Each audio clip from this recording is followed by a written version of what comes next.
Hello student, how are you. तो मैं आज आपको 12th एमपी बोर्ड का जो नेक्स्ट चैप्टर होगा हंसने की भविष्यवाणी उसको समझाऊंगी। हंसने की भविष्यवाणी मनमोहन मदारिया द्वारा लिखी गई एक लोक कथा है। इसमें हंसने की भविष्यवाणी के बारे में बताया गया है कि हंस और हंसनी में जो बात होती है और हंसनी जो बात बोलती है उसी को भविष्यवाणी बताया गया है। तो इस चैप्टर में बताया गया था कि एक राजा था, उसकी कोई संतान नहीं थी। तो वहाँ का जो मंत्री था उसने उससे बोला कि आप कोई होनहार बालक को गोद ले लीजिए, जिससे आपके ना रहने के बाद इस राज्य में राजा बना रहेगा। तो राजा को ऐसे मंत्री ने सलाह दी, लेकिन राजा ने कुछ और ही इसका जवाब दिया। राजा बोला कि जब भगवान ही नहीं चाहते कि इस देश के राज सिंहासन पर मेरे वंश का राज रहे, तो मैं भगवान की मर्जी के खिलाफ कोई काम नहीं करना चाहता। फिर दूसरे देशों के सियाने लोगों ने भी उन्हें समझाया, मगर राजा ने सबको यही जवाब दिया कि भगवान की मर्जी के खिलाफ मैं कोई काम नहीं करना चाहता। वो कहता है, जब भगवान ने मुझे संतान दी ही नहीं है तो मैं क्यों कि किसी को गोद लेके को राजा बनाऊं। अब राजा किसी की सुनता ही नहीं था, बस वो तो यही बोलता था कि मैं भगवान की मर्जी के खिलाफ कोई काम नहीं करना चाहता। फिर क्या होता है, कुछ दिनों बाद राजा चल बसा। कुछ दिनों बाद राजा की मृत्यु हो गई। मंत्री को फिक्र हुई कि अब कौन राज का संभालेगा, कौन राजा बने। अब खुद ही इतने बूढ़े हो गए थे, वो खुद ही इस राजकाज से छुटकारा पाना चाहते थे। मगर इससे पहले किसी चतुर आदमी के हाथ में वह राज का सौंप देना चाहते थे। वो चाहते थे कि अब मैं खुद बूढ़ा हो चुका हूँ, अब मैं भी ये राज का संभाल नहीं सकता, कोई चतुर आदमी मिल जाता तो मैं उसको ये राजकाज सौंप देता। लेकिन ऐसा चतुर आदमी कहाँ मिलेगा, कैसे मिलेगा। मंत्री से सोच में थे, डूबे हुए थे।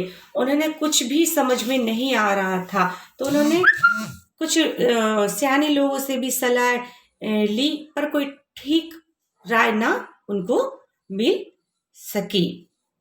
मंत्री सब तरह से निराश हो गया था, कुछ सूझ ही नहीं रहा था उसको, कुछ समझ में नहीं आ रहा था कि मैं क्या करूं। फिर क्या होता है, अब तो राजा का चुनाव साधारण काम तो था नहीं कि ये पसंद आया तो इसको हम राजा बना दें। अब मंत्री बड़े परेशान, सोच विचार में डूबे हुए, अब क्या करें। तो क्या था, उस महल के पीछे एक सरोवर था। सरोवर मीन्स होता है तालाब। तो वो जब भी कभी परेशान होते थे तो वहीं वो चुपचाप बैठ जाते थे। उस दिन भी वो ऐसे ही हुआ। वो उस सरोवर के पास बैठ गए तो वहां से उसे कुछ दूर से कुछ आवाजें सुनाई दे रही थी। ध्यान से उन्होंने सुना तो उनको सरोवर के बीच से आवाज सुनाई दे रही थी। वो आवाज किसकी थी, हंस और हंसनी की थी। दोनों बातचीत कर रहे थे। फिर वो एकदम ध्यान से सुनने लगे कि आखिर क्या बात हो रही है। हंस और हंसनी उन्हीं के बारे में बातें कर रहे थे। किसके बारे में बात कर रहे थे, मंत्री और राजा के बारे में बात कर रहे थे। तो मंत्री जी कान लगाकर उनकी बातें सुनने लगे। हंसनी बोली, आजकल मंत्री जी बड़े उदास दिखते हैं, क्या बात है। तो हंस बोला, अरे तुझे नहीं मालूम, देश के राजा नहीं रहे, अब उनकी कोई संतान भी नहीं है, तब राजा किसे चुना जाए, किसे बनाया जाए, इसी फिक्र में बेचारे मंत्री जी उदास हैं। हंसनी हंसकर बोली, यह तो कोई फिक्र की बात नहीं है, मंत्री जी इतनी सी बात के लिए इतना परेशान क्यों हैं। हंस बोला, वाह यह छोटी सी बात लगती है, नया राजा चुनना कोई हंसी खेल नहीं है। तो हंसनी बोलती है, मैं कब कहती हूँ ये हंसी खेल या छोटी बात है, मगर मैं तो बस इतना मैं तो इसका एक सीधा सा उपाय बता रही, सीधा सा उपाय है इसका। तो इसका तो बस एक सीधा सा उपाय है। तो हंस उसकी बात सुन के बोलता, क्या उपाय, कौन सा उपाय। हंसनी क्या कहती है, सरोवर के किनारे बैठे मंत्री सुनने के लिए चौकन्ने हो गए थे। मतलब वो सतर्क हो गए कि आखिर ये कौन सा उपाय बता रही है। हंसनी बोली, उसका उपाय यही है कि जिसका वह देश है उसी को उसका राज का संभालने दिया जाए। मतलब जिसका ये राज है उसी को ये राज का सौंप दिया जाए। और राज किसका होता है, राजा का तो होता ही है, लेकिन उसके साथ प्रजा का भी होता है। देश अभी तक राजा का था, मगर अब वह नहीं रहा, वह अपना कोई वारिस भी नहीं छोड़ गया। ऐसी हालत में हंसनी हंसते हुए बोली, लड़की तुम भी अनाड़ी जैसी बातें करती हो, न्याय की बात कहो। देश असल में किसका है? देश का असली मालिक कौन है, राजा या प्रजा? हंस कुछ सोचकर बोला, देश की असल मालिक तो प्रजा, ये देश उनका ही है। फिर हंसनी बोली, हाँ यही न्याय की बात है। मंत्री जी को चाहिए कि प्रजा के हाथ में राजकाज सौंप दे। हंस बोला, मगर ये कैसे हो सकता है? राजा प्रजा में तो लाखों लोग हैं, राज का संभालने के लिए तो कुछ आदमी ही चाहिए। हंसनी बोली, ठीक है ना, प्रजा अपने में से कुछ होशियार आदमी को चुने और वे प्रजा की तरफ से राज का संभाले। राजा की मालिक तो प्रजा ही है और वह रहेगी। कुछ लोग उसके मुखिया बनकर काम करेंगे, यदि ठीक ना काम कर सके तो प्रजा उन्हें हटाकर दूसरे आदमी को चुन लेगी। इसमें परेशानी क्या है? हंस बोला, परेशानी तो कोई नहीं है, आसान बात है। लोग ठीक तरह से इसे समझ लें तो इससे राज का बड़ा हित होगा। हित मतलब कल्याण होगा, अच्छा होगा। हंसनी की बातों ने मंत्री ने सुनी और उनको एक राय सूझी समझ आई। उनकी एक बड़ी फिक्र मिट गई। उन्होंने हंसनी की बातें के मुताबिक, उनकी जो हंस और हंसनी की बातें हो रही थी उनके मुताबिक उन्होंने काम किया। उन्होंने देश में एक विचार सभा बुलाई, कायम की, मतलब उसमें से 300 आदमी थे। ये जो आदमी थे प्रजा ने चुने थे, जो 300 आदमी थे इनको प्रजा ने ही चुनी थी। देश की आबादी तो 3 करोड़ थी, 1 लाख आबादी में से एक आदमी को चुना गया था। इस तरह विचार सभा में प्रजा के जाने माने आदमी थे।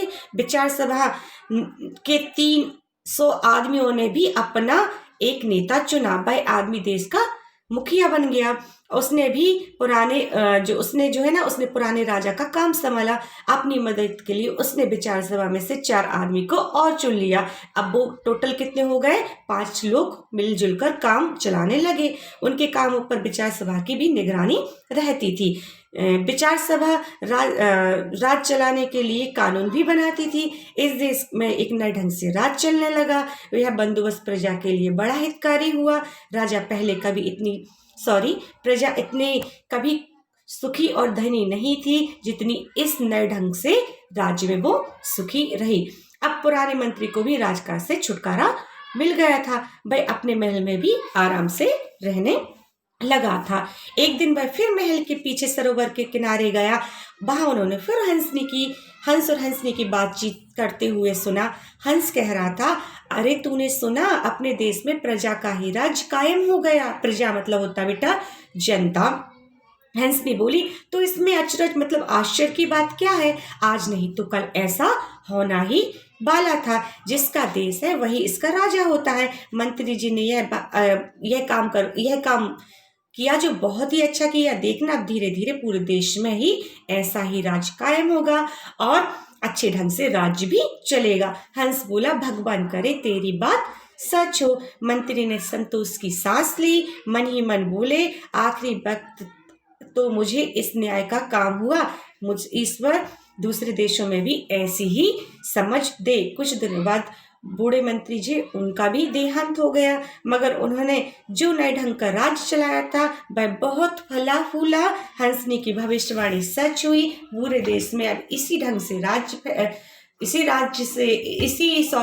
तरीके से राज्य चलने लगा। इस ढंग के राज्य को राजा, या आज हम इसे प्रजातंत्र के नाम से पुकारते हैं। तो हंसनी की भविष्यवाणी ने मैं जैसा बोला था कि जिसका राज्य उसी को सौंप दिया जाए, तो वही बात उनकी सच हुई। राज्य किसका था? प्रजा का ही था। प्रजा मीन्स जनता होती है। यहाँ प्रजातंत्र का नाम आया है। इसका मतलब होता है, अगर इसको डिवाइड करें तो प्रजा प्लस तंत्र। प्रजा मीन्स जनता, तंत्र मतलब शासन, तो इसका मतलब होता है प्रजा का शासन। तो हंसनी की भविष्यवाणी में आज इतना ही। Thank you.